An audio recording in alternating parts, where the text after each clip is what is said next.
ça remonte à 2014, lorsqu'il est venu faire une semaine d'entraînement avant la tournée junior sur terre battue et qu'il est venu au centre. Voilà, j'ai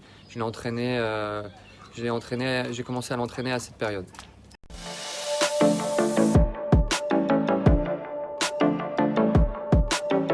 Il n'y a pas de séance classique, c'est toujours une séance différente.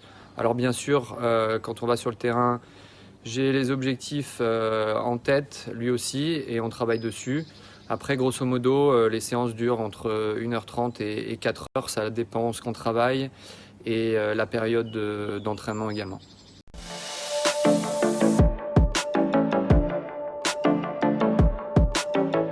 Je dirais son service plus particulièrement, même si tous ses coups réunis dans son jeu me plaisent également. Mais s'il faut en choisir un, je dirais le service.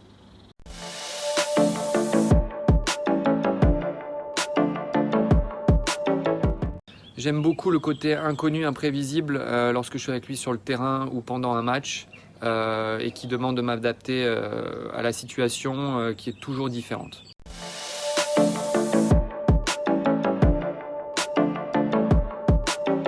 Non, pas vraiment. Je me suis pas attardé à ça dans la mesure où même si visuellement il peut paraître bizarre, tant qu'il arrive à faire ce qu'il doit faire avec, et ce qui est quand même le cas très très souvent, c'est pas mon but premier de changer sa technique en cours.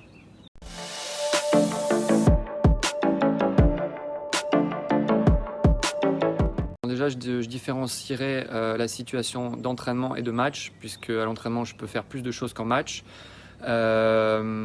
Donc je dirais qu'à l'entraînement, j'essaie de le prendre à contre-pied sur les réactions qu'il peut avoir pour le diriger vers autre chose.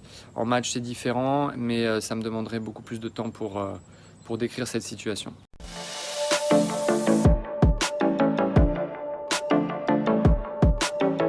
Déjà, il y en a beaucoup, mais les principales, c'est son tennis a évolué dans plein de domaines, sa compréhension de son tennis a évolué, son niveau physique qui a beaucoup évolué, et je ne parle même pas de son niveau mental qui, même si par moment peut encore lui jouer des tours, progresse énormément.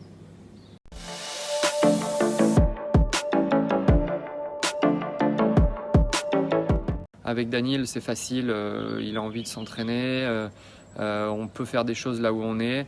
On a plein de petites choses à faire et à entretenir, donc nous on est assez facile et fluide de ce côté-là.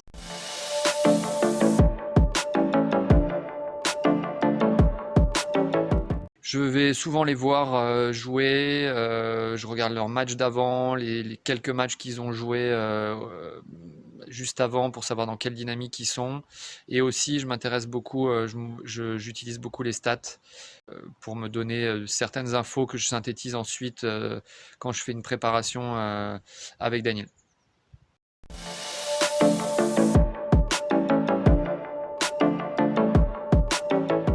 J'ai passé mon BE en candidat libre, donc en deux jours seulement, donc je peux pas dire que ça a représenté une formation.